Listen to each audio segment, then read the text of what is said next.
جتنے جھگڑے بھائیوں میں ہیں، بہنوں میں ہیں، رشتہ داروں میں ہیں، باہر ہیں، دوستوں میں ہیں، ہاں معاملات کا آئے گا. ٹھیک ہے نا.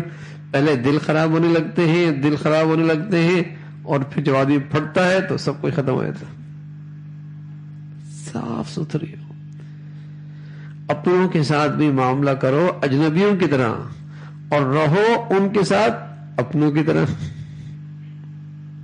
معاملات تو اجنبیوں کی طرح صاف ستھرا، رہو اپنوں کی طرح.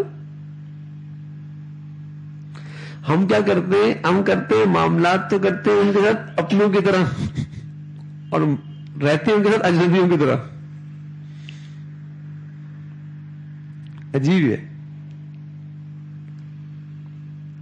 تو شریعت ہے، اللہ کا حکم ہے. اور سبحان اللہ، اللہ تو مہربان ہے. اور وہاں کی جتنے وہاں کی طرف سے حکم ہے اس میں میرے اور آپ کی شفقت اور خیر خواہی ہے.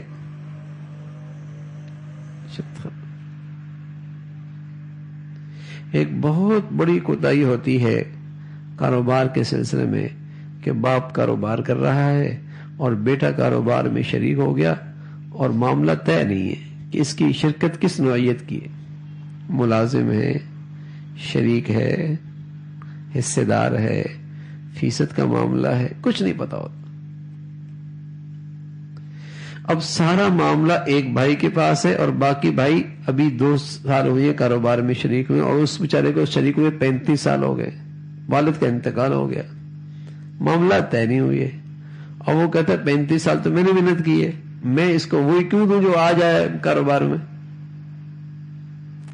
اگر پہلے والے کا معاملہ صحیح طے ہوتا، چاہے وہ ملازمت کا ہی تھا تو اسے صحیح ٹھیک ٹھاک تنخواہ ملتی تو اپنا حصہ لے چکا ہوتا. تو کس نوعیت کی اس کی کاروبار میں شرکت ہے کوئی طے نہیں ہوتا، کوئی طے نہیں ہوتا. اچھا پھر ہم اتنے بزرگ تو ہے نہیں کہ تو ایثار کر دو یار، کوئی بہت مشکل کام ہے.